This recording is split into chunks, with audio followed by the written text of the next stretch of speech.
Hey guys, man, Nick here. Might be a little loud. I'm letting this car warm up, got all the fans running, but I got just kind of walking away from the fans and kind of hear the cam going here anyway. So I got a 2012 Camaro 5th Gen on the dyno today, and kind of walk around. Convertible, LS3 car, manual transmission. This car came to us with, let me get around the hoist here, with all the work done to it already. So it's got, and I'm not even attempt to guess the cam, I can't remember at all what he told me. Larger cam, it was either a BTR or a Texas Speed cam, one of their larger offerings for LS3. So you kind of hear there, it's got a walk back around, it's got a pretty good lope to it. But yeah, the customer did all of his own work, so it's just here for a tune. So I'm gonna kind of go over, yeah, it's got a good sound to it. I believe that's a MagnaFlow.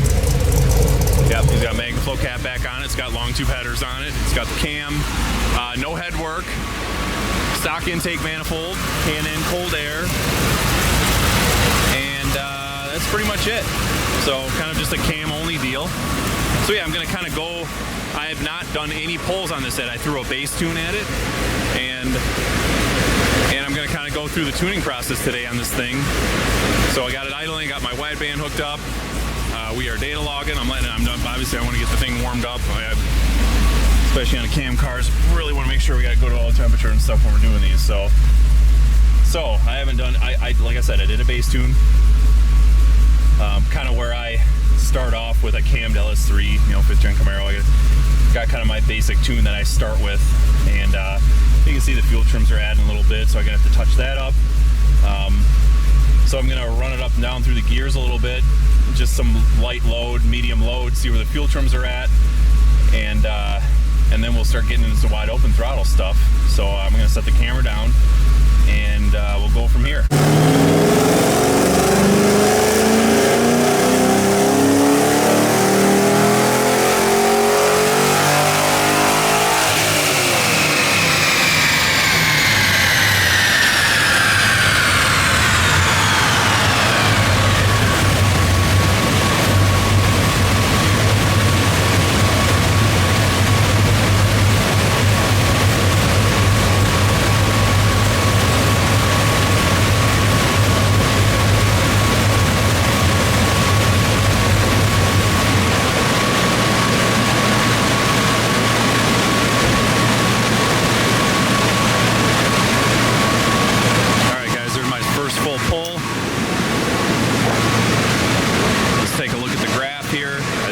Stuff in the data logger to clean up. So 463, 438 torque. This guy, so I forgot to mention at the beginning of the video, we are doing a flex fuel tune on this. So this guy is only 91 octane when he doesn't have E85 available. He does not have a 93, like 10% blend available. So we are on 91 octane right now. So I was a little bit aggressive on the timing, so it did pull some timing down here. You can see it was kind of flat, and I'll have to look at the log. I think it pulled a little timing here, maybe it was a little bit rich, but so that's the first pull. So let's I'm gonna go back, I'm gonna clean up that timing, and there was definitely a couple spots where it was a little rich, so I'm gonna clean that up and make those changes, and then we'll do another pull and we'll see what happens. Just warming this thing back up here, made some changes to the tune there, and I cut the video off for a sec just to load it in, and I had to go talk to Stefano for a sec, but so yeah, we're about 190. This car doesn't have a thermostat in it, so I'm gonna run it where it's gonna run, so you can see about 190 right there. So in 4th gear, 94, all right, let's hit it.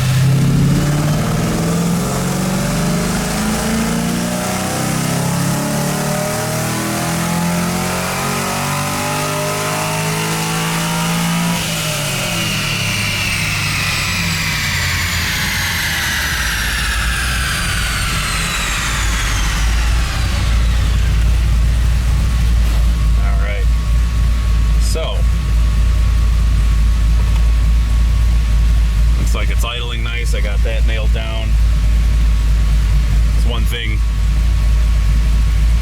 The dyno is definitely a tell if you get the idle nailed down, because when you wind it out to 6,800 and then stick the clutch and off the throttle, if it's going to come all the way back down to idle nice, that's a good sign it's going to run real nice on the street. So I'll shut it off. All right, that's looking a lot better. I do see an issue with the dyno graph. We'll get to that in a second. Just a couple little nibbles of knock here. I really like to try to push the timing on bigger cams as hard as I can, especially on the bottom end, just to try to recover some of that torque, especially with bigger cams. You start going into the 230s on the intake side and, you know, upper 240s on the exhaust. I believe that's what this cam is. It's like again, I cannot remember exactly which cam he told me it was, but it was on the bigger side. It wasn't, you know, it was one of their a stage 3 type of thing, a TSP or a BTR cam. So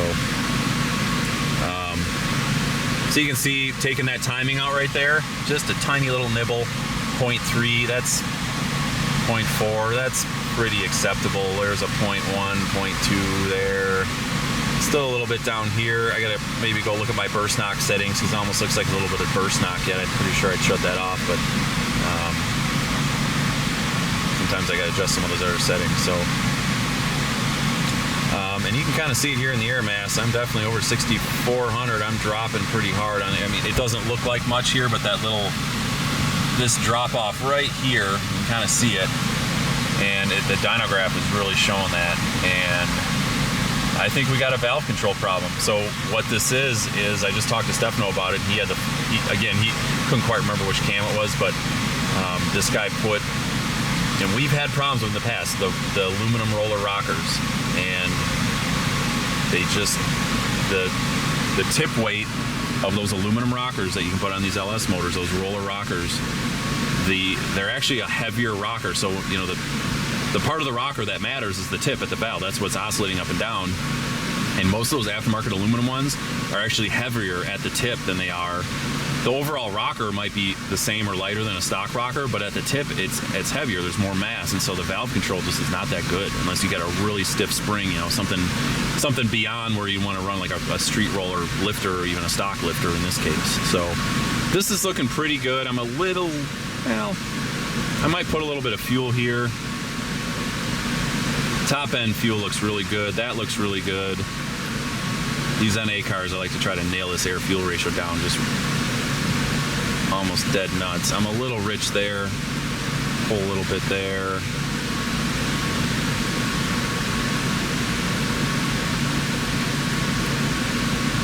So I'm just being silent here. I'm kind of thinking here. So yeah, I might add a little bit there. Up here, this looks really good. 0.88, 0.87. That's really good for the top.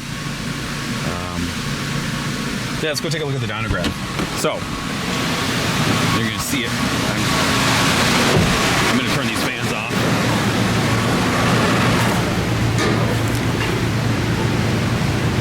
So inching up on the power, you know, obviously as we get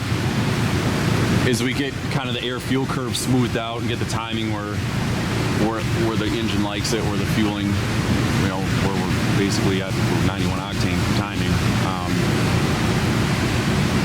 That's probably it. You know, I don't think I'm gonna be able to get any more out of that.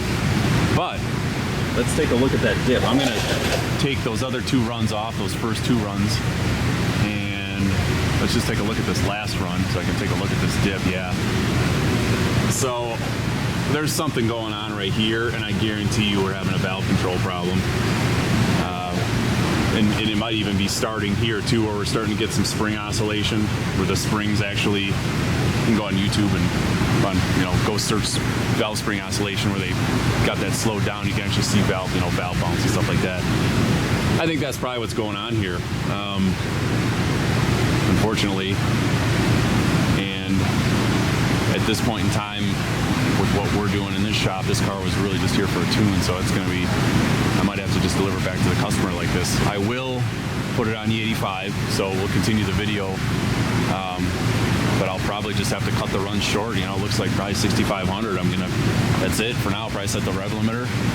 Because I mean, you can see the dyno graph's getting a little jagged here too. I think it's valve control. a cam like this, even with a stock intake manifold, should be peaking right about here. Usually they peak about 63, 6400, but you can see we're starting to lose valve control. So we're probably losing a couple horsepower there, maybe, you know, maybe see 470, but again, we might even be seeing valve control issue here with this dip. Sometimes some of those camshafts just have kind of a natural resonance thing going on with the intake manifolds, but a lot of the time you start seeing dips like this, it's, yeah, you got an issue, a mechanical issue. So this is pretty typical of a bigger cam where you got kind of this flat spot until the, you know, until basically your camshaft and your intake manifold kind of start getting to harmony, and you can end up, you know, with a bigger intake lobe and, you know, a little bit more overlap and stuff. You end up with a little flat spot down there. It's pretty typical. Our stage 2 cam kind of does that too, which is you know, low 230s and high 240s. So yeah, that's basically, that's it. I'm gonna change up that fueling a little bit, you know, like we just looked at, and then I'm going to drain the fuel out of this thing, and we're going to put E85 in it, and I'm going to continue that tomorrow. You can see it's kind of late at the shop. I'm usually here this late anyway, but I was here a little earlier this morning, so I've been here for a while. So I'm going to call it a day, but this video will all run into one video anyway, so for you guys watching, it's not going to matter. So yeah, guys. So I'll continue this tomorrow and drain some fuel out, put some E85 in it, and hopefully we pick up, you know, usually E85 in these 10, maybe 15 wheels, usually about 10 wheel, and just have to cut their RPM short and keep going.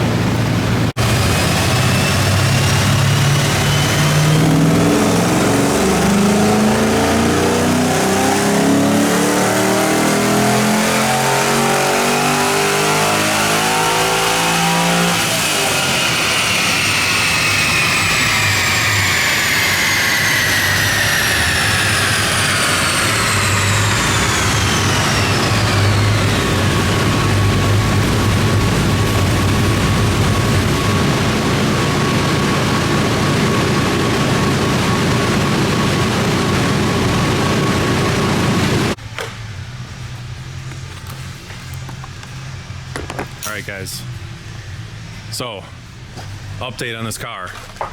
We went back through, and I know I cut that video off where we were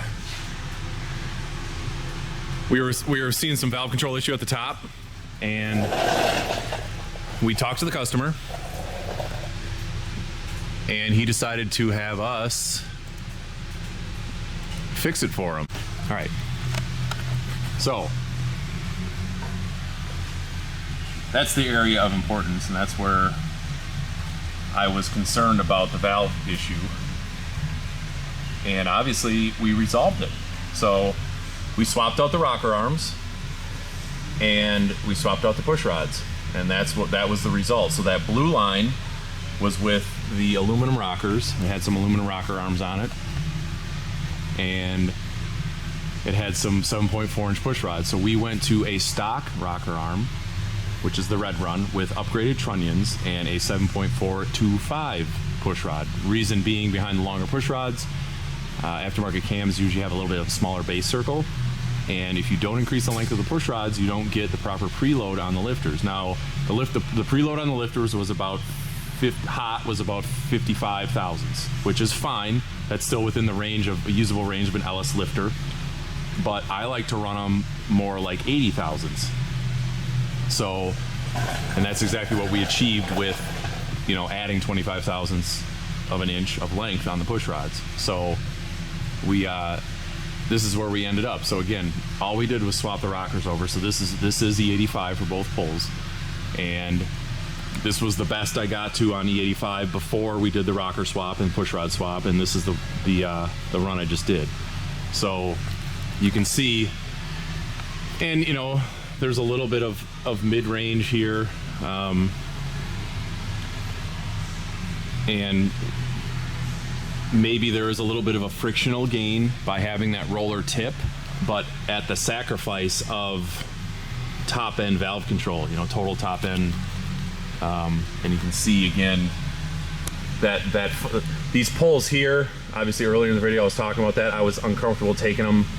You know, I did a couple pulls where I was taking it out that far, And because I was seeing that jagged dyno graph where it was dropping off like that, now we can go back to some of these earlier runs where I was pulling the RPM higher. And there's an earlier run I was pulling a little higher, and you can see where it was just like flatlining. So yeah, we were able to solve that issue with going to that stock rocker arm. And this is what we find with these. I go back 14, 15 years when I was getting into this game and the LS game, and we were trying those aluminum rocker arms, and this is the same exact thing what we found. They just don't work. They don't with a bigger cam, with a stiffer spring, even with a stiffer spring, I should say, they just lose control of the valve. So there's just too much mass over the valve. So we proved the point. We fixed it. Now he's safe to 7,000. He does have good valve springs on it. You know, it's got other parts in it that were decent. It's just those rocker arms. So that's a good thing. We fixed it. We did what we needed to do. We also did switch out the fuel pump. I know I talked about that earlier in the video, and went to a ZL1 in tank. So now on E85, you see this is that pull I just did. On E85, we are just under 90% for fuel commanded duty cycle, and we are holding pressure. So we're about 72% ethanol, and so he should be good up all the way up past 80. So those ZL1 pumps, just even 5% increase on duty cycle is quite a bit more flow, so as it ups the voltage. So air fuel looks really good. This is where I was happiest.